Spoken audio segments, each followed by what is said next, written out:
Hey, good evening, everybody, and welcome to Zoom In on a Fresh Conversation. It is Monday night all over again, and we're so welcome to be back. We had a little bit of a hiatus, but we are coming back with new features, new authors, and of course, the Fresh Book Festival, which will be in February 2027. And our featured author, I love saying that, is Miss Leah Lakins. Hi, how you doing? Hello, pleasure To to be here with see you you. and your peeps. Um, and when I tell you that it matters who you connect to, right? I mean, it just does. And even though we've all been together about 10 years, the relationships of connections you cannot miss. So Ms. Leah was introduced to me by Angie Ransom Jones. Thank you very much, the ghostwriter. And I appreciate that introduction and her being a featured author at the Fresh Book Festival.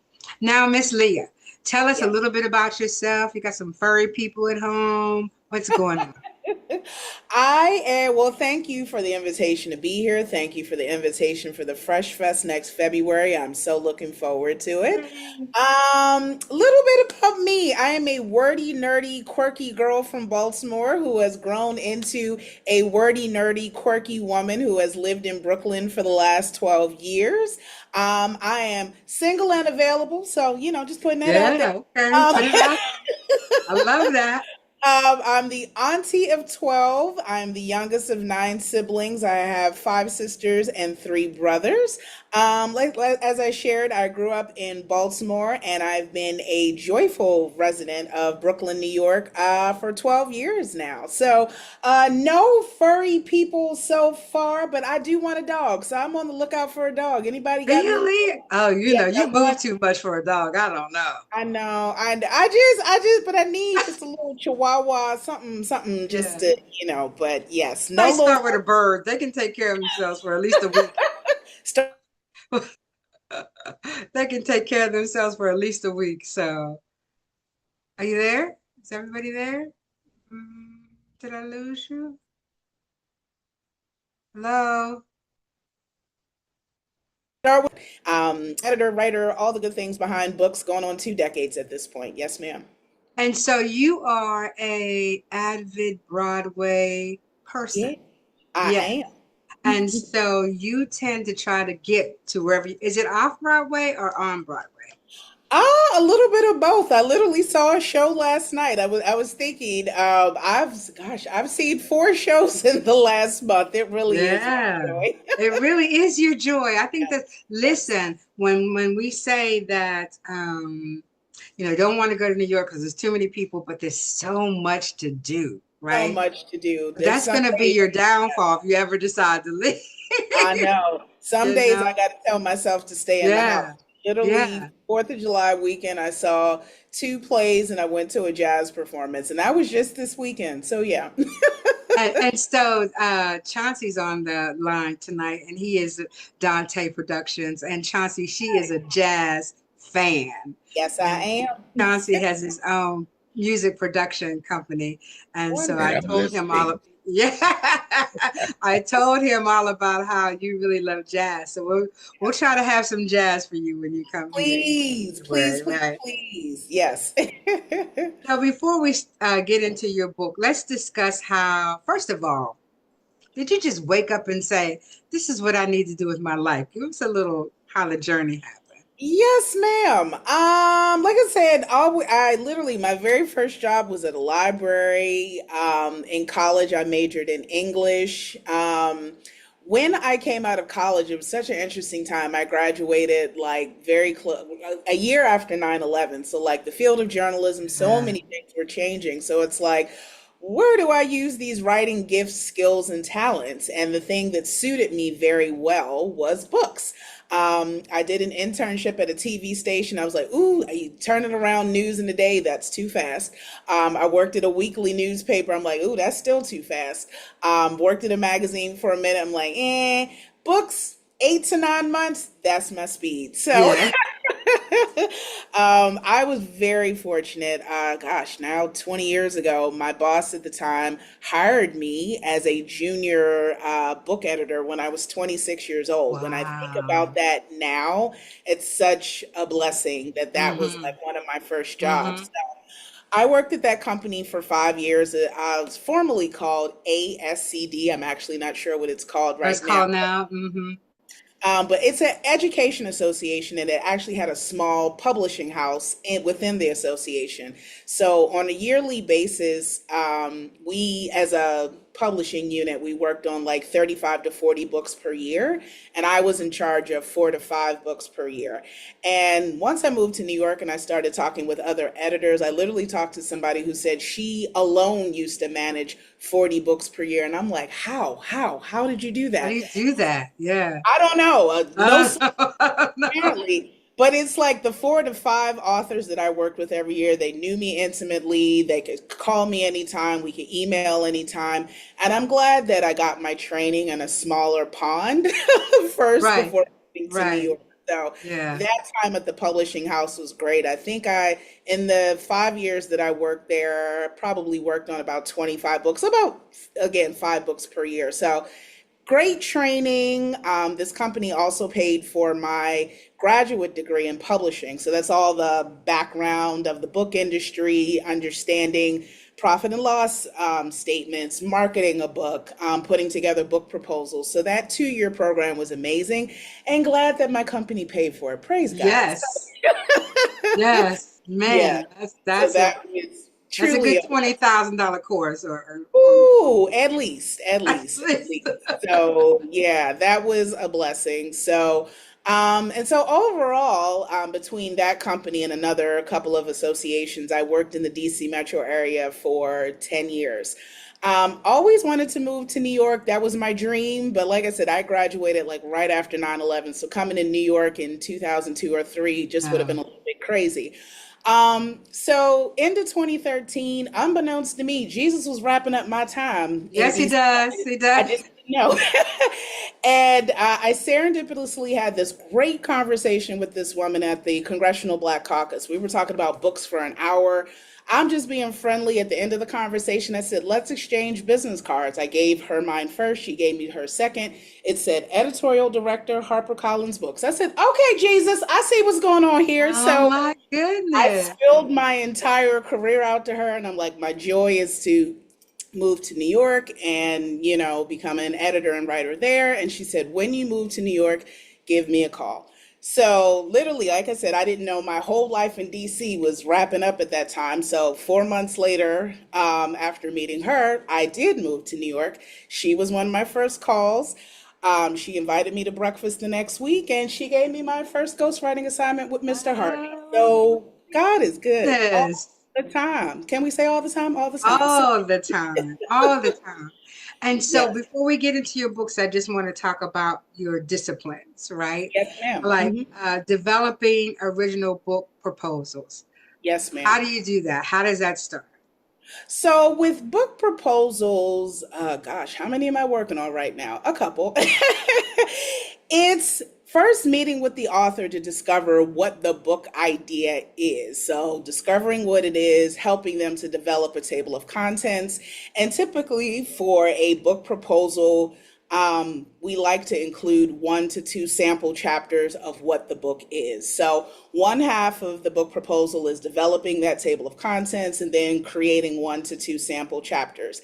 The other half of it is who are you, why this book now, why it's important, who the audience is, how you going to sell it. Right. So, depending upon the author's life and how much room and availability they have to work on this, it could take anywhere between 4 to 6 months to develop a good book proposal. Sometimes a little longer, sometimes a little less. But I like to focus on getting the story part together because if we don't know what it is, what we marketing? So Right. so I always start with the what is this part and really sitting with them to develop what the entire book will be and then figuring out what those two sparkling sample chapters will be. That way we get an agent or an editor interested. So did I answer your question, Miss Donna? Yeah, it does. But I guess my question is, once you've developed it, Yes, ma'am. then you go into the ghostwriting portion of it, or you Um, let them handle it. It depends. Okay. Sometimes when I develop the book proposal with them, I'll stay with them through the process to start writing the Hmm. entire book itself. Sometimes there's some books that, like literally, this book here, Invisible Generals, I helped him develop the book proposal, but since it was like military history, deeper research that was a little bit beyond my scope, he hired another ghostwriter to actually write and ghostwrite the book with him. So Okay. sometimes I'm along for the entire journey. Sometimes I just get the journey started. So yes. When you say co-writing, what is that? Is that what you're talking about? Like with Roland, you gave his. Go ahead. Yeah, so it depends. Some people are like, Leah, I can't write my way out of a wet paper bag. You write it, so that's like pure 100% ghostwriting. Some people that come to me, they actually can write. They actually have really good ideas. They just need a co-writing partner to help their ideas come to life. So when I say and Angie will share this with you as well. Sometimes ghostwriter and collaborative writer, the Same terms thing. are interchangeable. It's just like when I get into a project, I'm like, how much writing am I doing? You know what I mean? Right. So Right. That'll tell me what I need to charge you, first of all. Yeah. exactly, exactly. Exactly. So Yeah. yeah. So tell Mhm. me the difference between editing and copy editing. Yes. So when I look at editing, I see it as I'm in the weeds with you, helping you to develop the idea. Like I worked on a dating book last summer with someone. That book is coming out at the top of 2027. And literally, like he's been a dating coach for like 15 years. So like distilling 15 years of wisdom into 12 chapters. And so literally working with him, like, I am a curvy, gorgeous woman. And I was like, hey, I need some tips for those of us who are, more voluptuous. How do we date? And Right. then, Right. asking, to as I see my role as an editor, that's really helping to shape what the book will be. A copy editor, by the time you get it to the copy editing stage, all of those larger, big picture things should be worked out. So at the Okay. copy editing stage, I'm making sure that you sound like an intelligent human being. Your I's are dotted, your T's are crossed. If you mentioned some research came out in 1995, we're going to make sure it's actually came out in 1995. So fact checking, like I would look at developmental editing as like getting the gift together. Copy editing, you're getting the wrapping paper, the bow, and making sure that the Right. book is Right. actually packaged pretty well. But don't skip the editing process. Don't just think that you need a copy editor. Everybody needs a good developmental edit. If nobody has looked at it, please, start with that editing, developmental editing stage, so that we make sure that your ideas are sound. Because if it's grammatically correct but the ideas don't make sense, who wants to read that? You know what I mean? So And so, what's the difference between that and proofreading? so proofreading is like the final, like we're putting glitter on the bows, like we're creasing the wrapping paper. At that point, we're literally just dotting. That's like spell checking, grammar, just like the finer points, going through the layout itself and just making sure like your running headers are right across the page, that your page numbers actually make sense. You have no idea how those things can slip through the crack. And like literally, when I worked at the educational publishing company, the horror of my young editing life, we forgot to change out a figure before the final proof, and so like an old version of a figure was in the book. I thought I was about to get fired. My boss was like, "Well, just change it on the next printing, Leah. You still got a Yeah. job." I'm like, "Okay, thank God."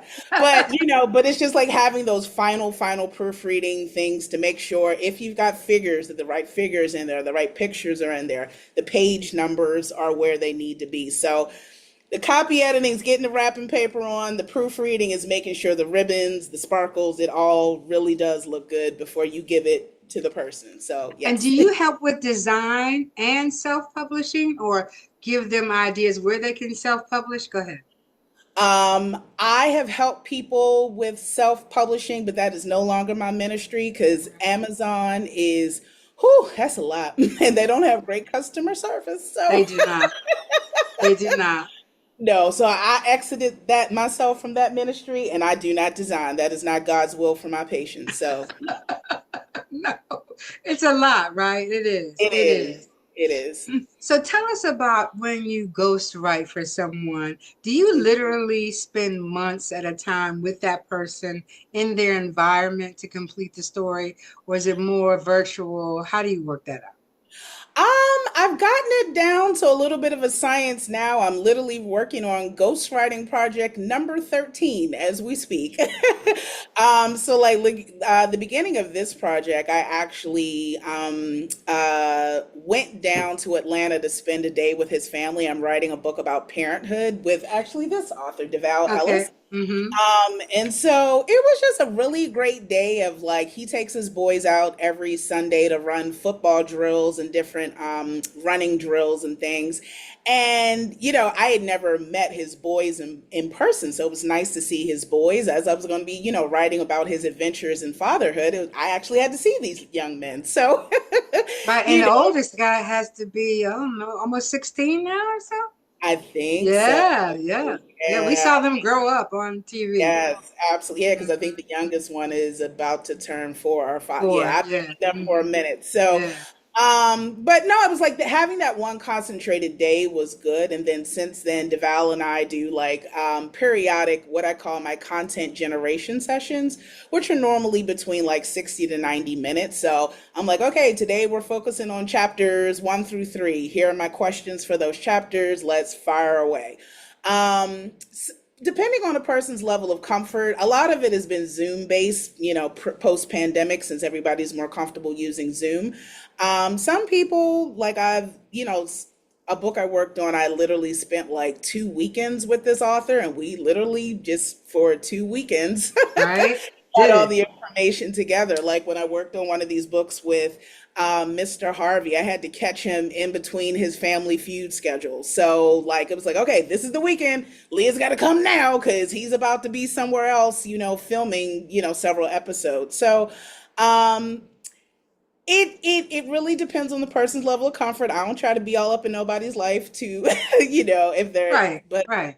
but it's I've gotten it down to a science where it's like, okay, we're gonna, do a certain number of Zoom sessions per chapter. So most ghostwriting projects that I've worked on take anywhere between 9 months to a year to Right. finish.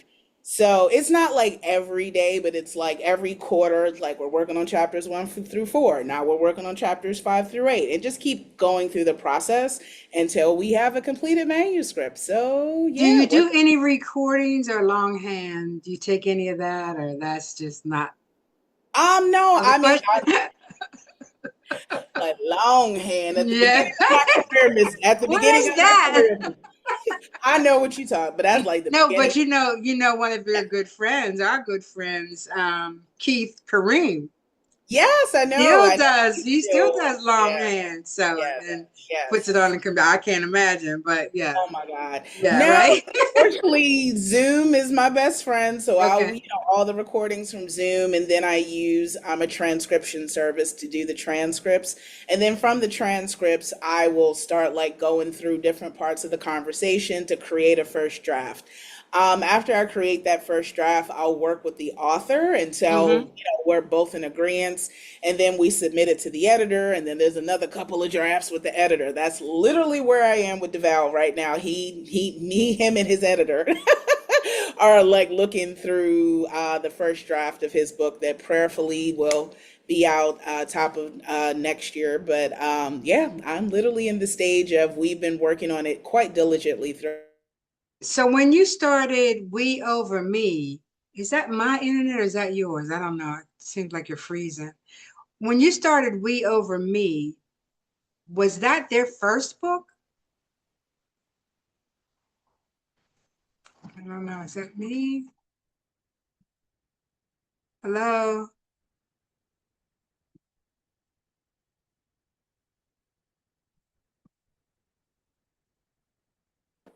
in the comments.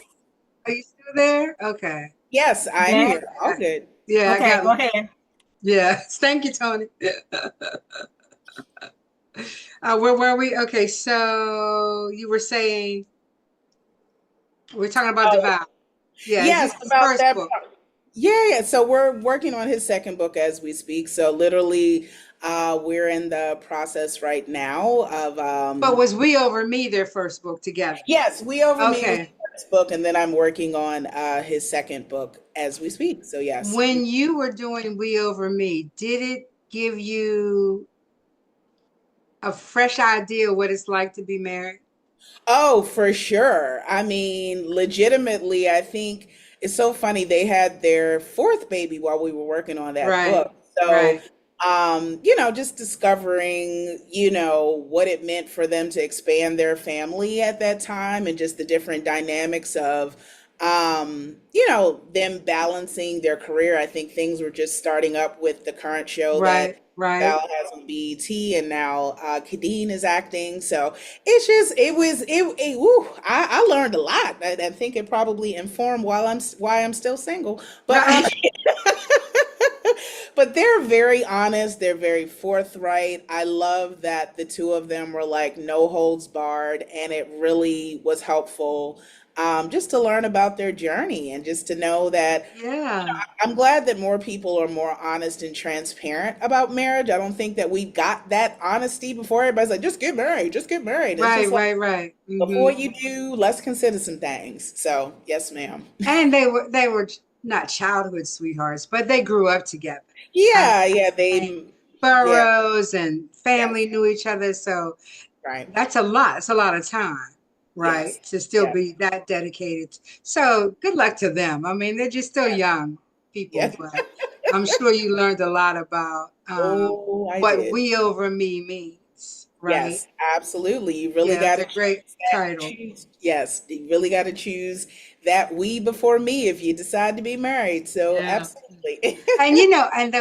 And and we'll go back to that, but that's the biggest problem when you are single so long. Right. The Yes. we over me, right? Yes. Because there Yes. hasn't been a we. Right. So, Right. it's hard to pull that word in every time you're getting ready to do something Right. because you didn't have to consider anybody else, right? Right. So, Exactly. Yep. something that we all have to learn. So, living in New York and Mhm. being an avid Broadway play kind of lady, do these Yes. adventures in New York give you inspiration?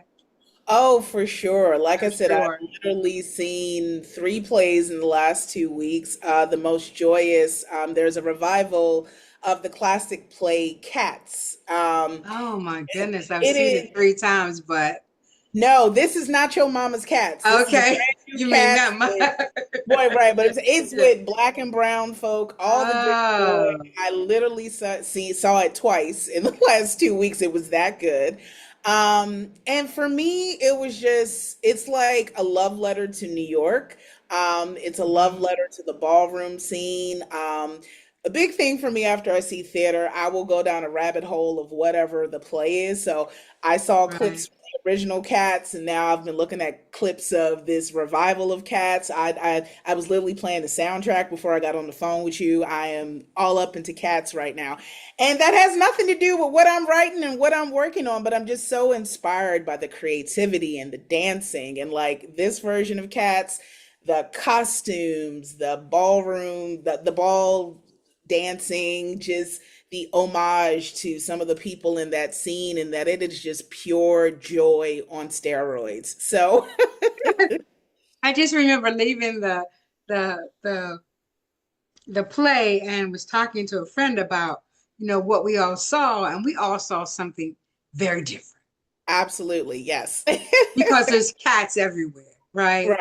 Like, did Yes. you see the cat in the tree up by the moon? Did you see the cat, And what? I didn't see that one because there's so much going on the Yes. stage. So, yeah, I think that if I were to come to New York, that's one of the things I would want to have to do. Just Oh, you have to. If yeah. you saw the original back in the day, I think you would appreciate this Hmm. revival and just seeing it with a cast of black and brown folks who are Hmm. dancing, singing, and just being the most joyous version of who we are. I'm imploring you to come up and see it before January. I'm just Oh, okay, very good. Is it leave in January?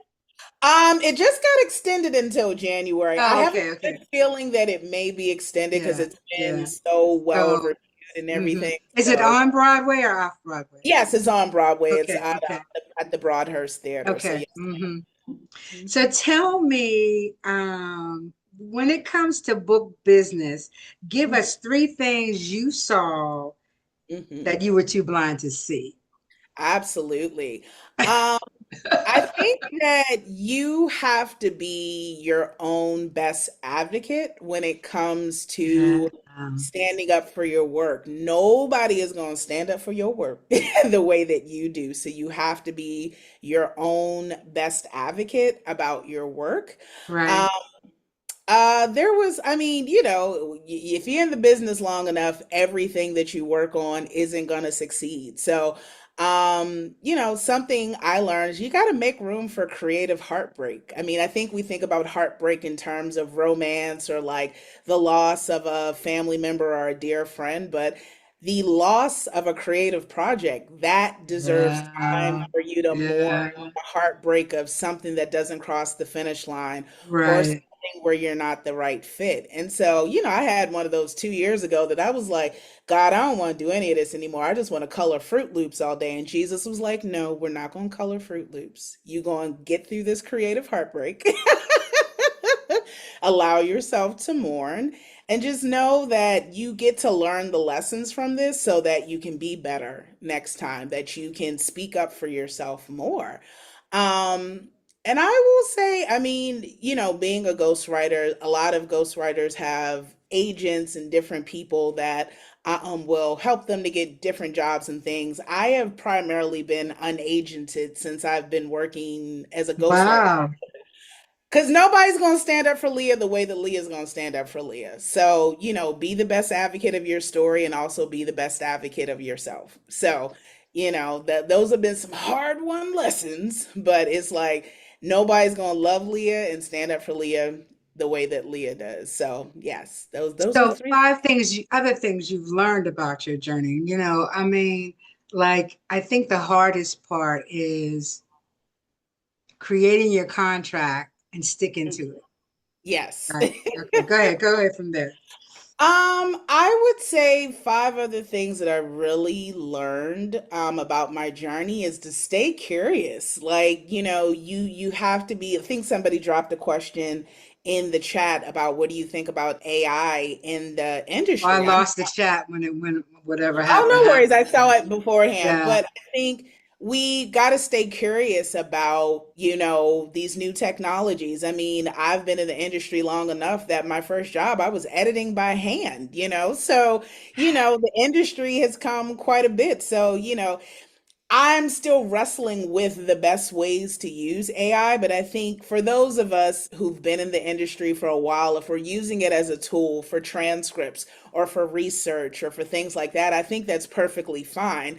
But as I've been telling people, you can't just put something in AI and take it out the oven without, doctoring it up. You know what I mean? And I think some of these young people are taking it straight out the oven. I'm like, no, because we could tell you took it out the oven. You ain't do nothing to it. Right. Spice it up and make it really sound real. Yeah, that's Exactly, right. Yeah. exactly. So, stay curious, but also, just make sure that you're keeping up with things.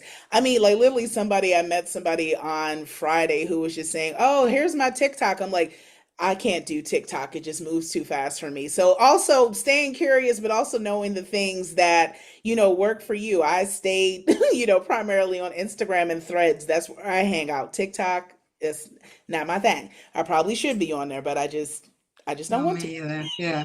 I haven't even stepped over the threads yet because it's a whole lot of reading and I haven't. Yeah. Oh, I love Threads. It's a Yeah. calmer, gentler Twitter, so I Yeah. like it. It's a No, lot.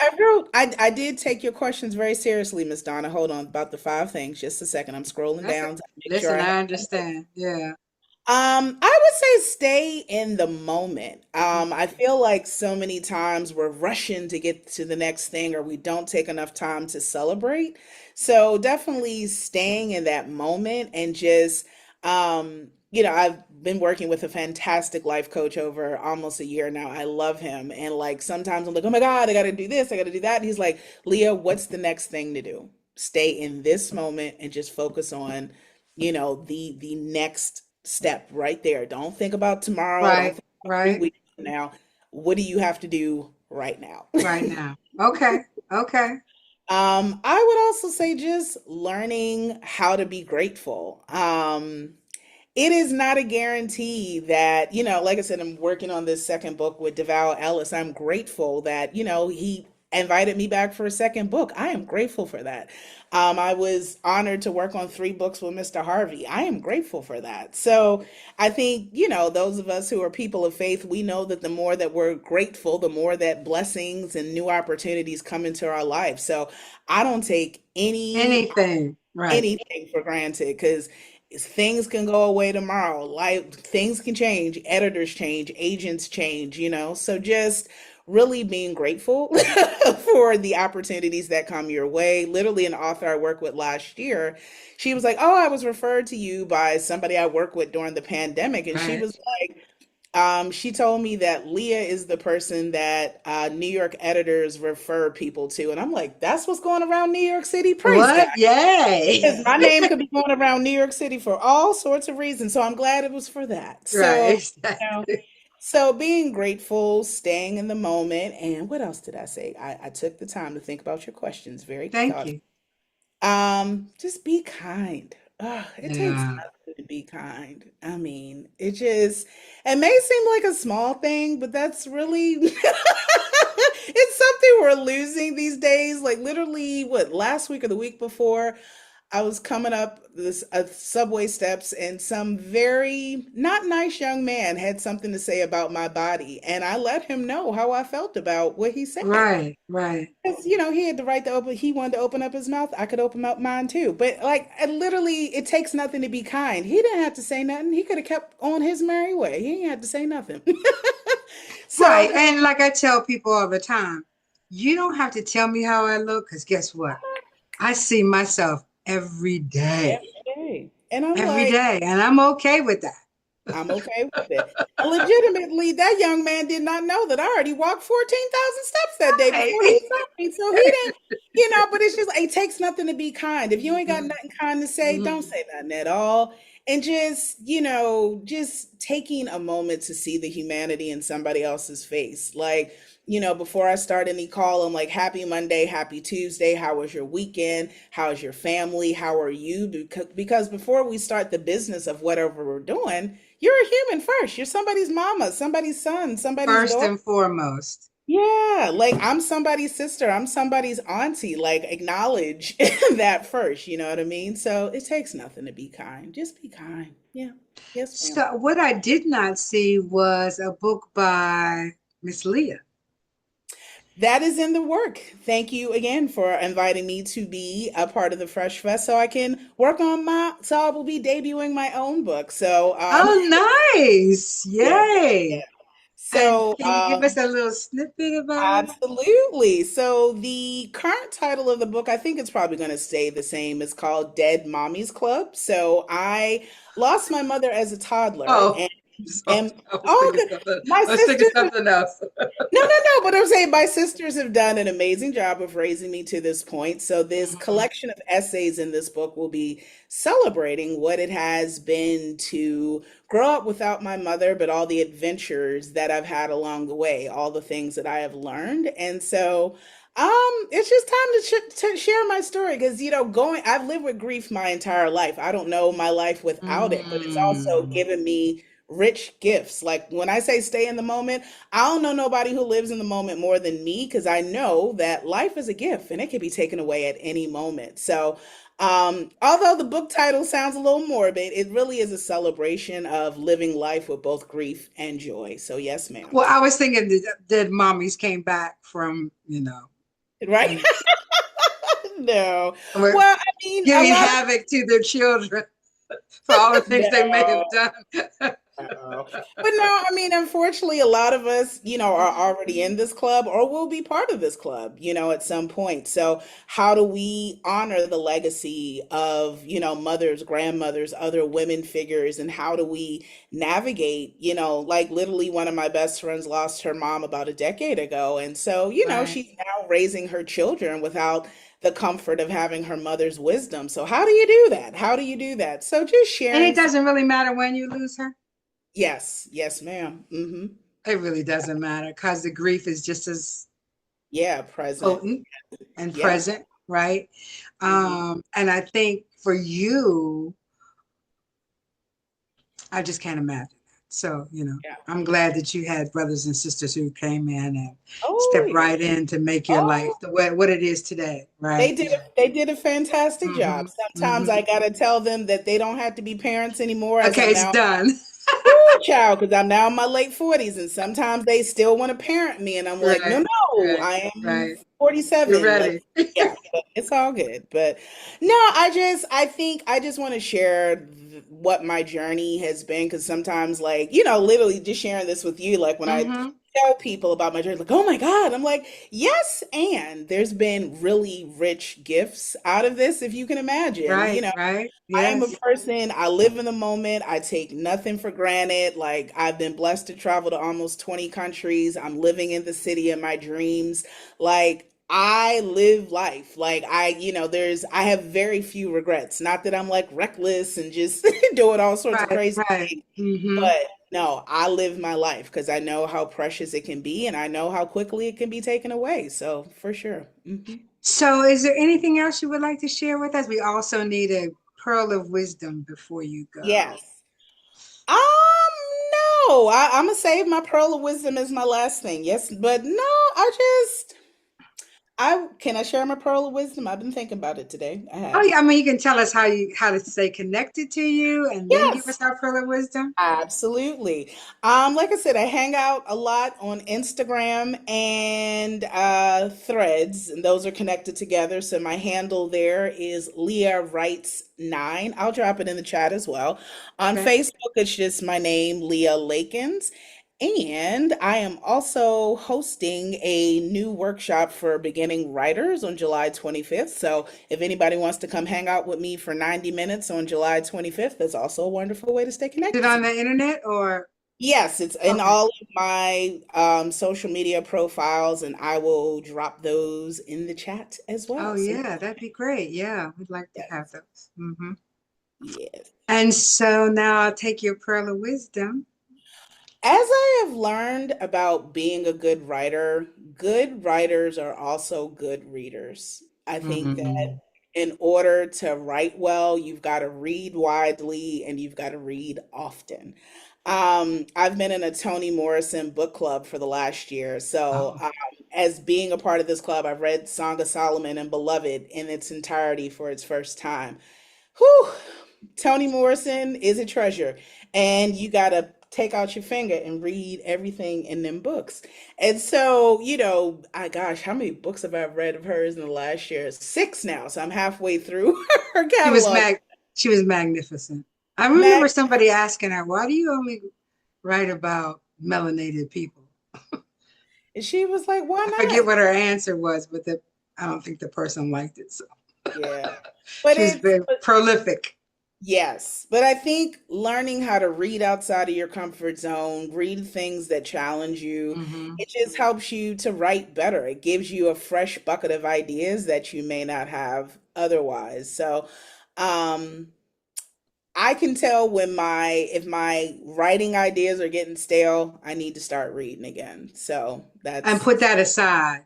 yeah, Yeah, absolutely, yeah, absolutely. because it will interfere. I think when I'm in a writing mode, I try not to read anything else.